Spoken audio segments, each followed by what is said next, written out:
la verser dans l'enseignement et la santé, et il nous règle le problème de l'enseignement et de la santé, parce que comme vous avez vu, ce qu'a mis l'État, c'est 5 milliards de dirhams. On est arrivé à mettre en service, on dit voilà, est-ce qu'un pays comme le Maroc, au niveau d'économie, est-ce que oser ce projet a du sens économique ou pas? Alors, ce que je peux vous dire sur ces 4 composants, c'est que le financement, comme on vous l'a présenté, a été très bien optimisé avec les 50% qui est concessionné. Prix. Secondo, la frugalité de l'investissement, parmi les plus compétitifs. On vous a dit que de moment que 90% des travaux ont été réalisés par des entreprises marocaines, à qui j'attire chapeau. Et Dieu merci, qu'on a trouvé des entreprises, pour ne pas citer, pour ne pas oublier d'autres, qui ont réalisé avant des autoroutes, des lignes conventionnelles, disons ferroviaires Tanger-Tanger, et des autoroutes. Donc lorsque le projet TGV est arrivé pour la partie génie civil, ils avaient quand même capitalisé un certain nombre de savoir-faire et d'expertise. Mais c'était encore un peu gros. Mais là encore, on a cru à ces entreprises, on a adapté en quelque sorte les appels d'offres pour ne pas les éliminer, et Dieu merci, donc 90% des travaux ont été réalisés par les entreprises marocaines avec la compétitivité des coûts Maroc.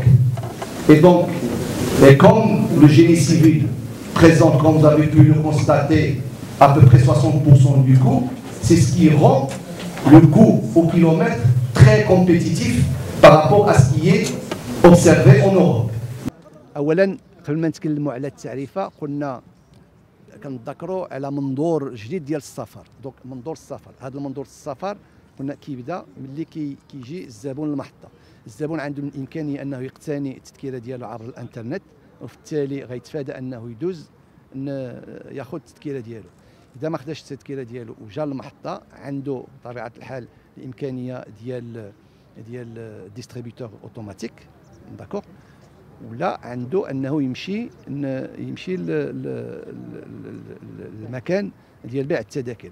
هذا المكان ديال بيع التذاكر كاين فيه جوج الفضاءات، كاين فضاء اللي فيه بالنسبه للمسافرين اللي عارف شنو هي التذكره اللي غادي ياخذ، وبالتالي هذه كتسمى البيع السريع، وكاين الفضاء اخر اللي مخصص الفونت كونساي، سادير بيع واسداء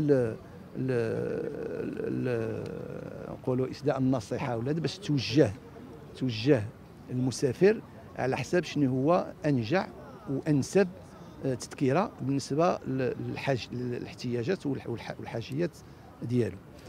اذا هذا سميتو.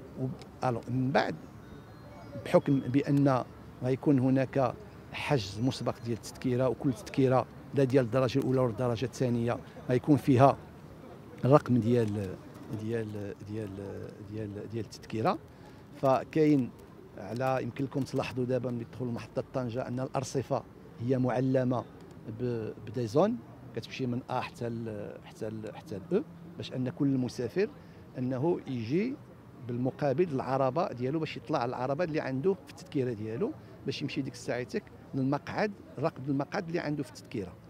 وفي هذا الاطار حدثنا خدمه جديده اللي وظفنا شباب وعطيناهم التكوين باش انهم يرافقوا المسافرين من هذه الاماكن، باش ان نسهلوا العمليه ديال الصعود ديال القطار. كذلك حدثنا قاعه ديال بالنسبه للدرجه الاولى اللي كنقدموا فيها نفس الخدمات تقريبا على غرار داكشي اللي كاين في المطار. قبل ما تخرجوا ما تنساوش تابوناو معنا في لاشين يوتيوب وبارطاجيو المحتوى في مواقع التواصل الاجتماعي، وما تنساوش ديروا جيم.